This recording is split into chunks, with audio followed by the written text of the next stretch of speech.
সদনৰ মজিয়াৰ পৰাই অসমৰ মুছলমানক ধন্যবাদ মুখ্যমন্ত্ৰীয়ে। मैं असम का मुसलमान समाज को यही मन से धन्यवाद देता हूं।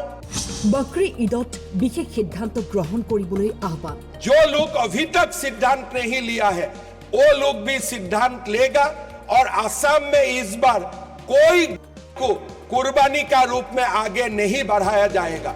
विकल्प যদি আছে ধৰ্মীয় চেতনাক সন্মান জনাবলৈ আহ্বান মুখ্যমন্ত্ৰীৰ। ইছলামত কুৰবানি দিয়াটো নিয়ম বুলি কতো লিখা হোৱা নাই। যেতিয়া বিকল্প আছে তেতিয়ালে নিশ্চিতভাৱে হিন্দু মানুহৰ চেতনাক আপোনালোকে সন্মান জনালে আগলৈ। ইছলামত কুৰবানী দিয়াটো নিয়ম বুলি কতো লিখা নাই ক'লে মুখ্যমন্ত্ৰীয়ে। পবিত্ৰ সদনৰ পৰাই মুছলমান সমাজক এইবাৰ হিন্দু সনাতন লোকৰ ধৰ্মীয় চেতনাৰ প্ৰতি সন্মান জনাই নিষিদ্ধ মাংস কুৰবানীৰ পৰা বিৰত থাকিবলৈ বিধানসভাৰ পৰা পুনৰ আহ্বান, যাতে অসমত এক সুন্দৰ পৰিৱেশ গঢ় লৈ উঠিব পাৰে আৰু অসমত নতুন সময় নতুন পৰিৱেশৰ যাতে সূচনা হয়।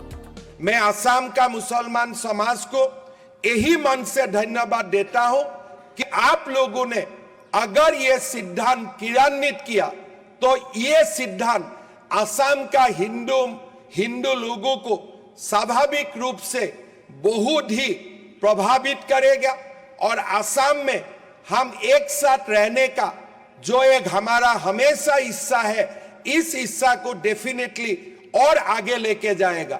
मैं आशा करता हूं कि 29 तारीख जब ईद होगा, बकरीद होगा, जो लोग अभी तक सिद्धांत नहीं लिया है वो लोग भी सिद्धांत लेगा और असम में इस बार कुर्बानी का रूप में आगे नहीं बढ़ाया जाएगा।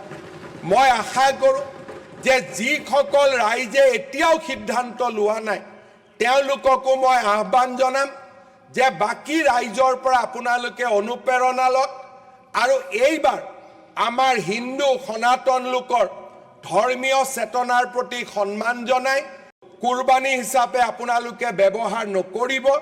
যি ইতিমধ্যে বহু কেইখন ৰাইজে সিদ্ধান্ত লৈছে আৰু যিসকল ৰাইজে সিদ্ধান্ত লোৱা নাই তেওঁলোককো মই পবিত্ৰ সদনৰ মজিয়াৰ পৰা আহ্বান জনাম, কাৰণ ইছলামত কুৰবানী দিয়াটো নিয়ম বুলি কতো লিখা হোৱা নাই।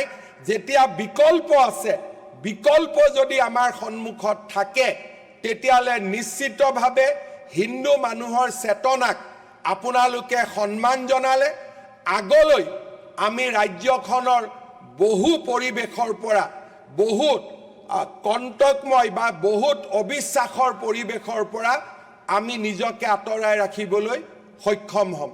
মই এই সদনৰ মঞ্চৰ পৰাই যিসকল ৰাইজে কুৰবানী নিদিয়াৰ সিদ্ধান্ত লৈছে তেওঁলোকক মই পুনৰবাৰ মোৰ ফালৰ পৰা আৰু সদনৰ পৰা তেখেতসকলক ধন্যবাদ আৰু অভিনন্দন জ্ঞাপন কৰিছোঁ। News desk time 8।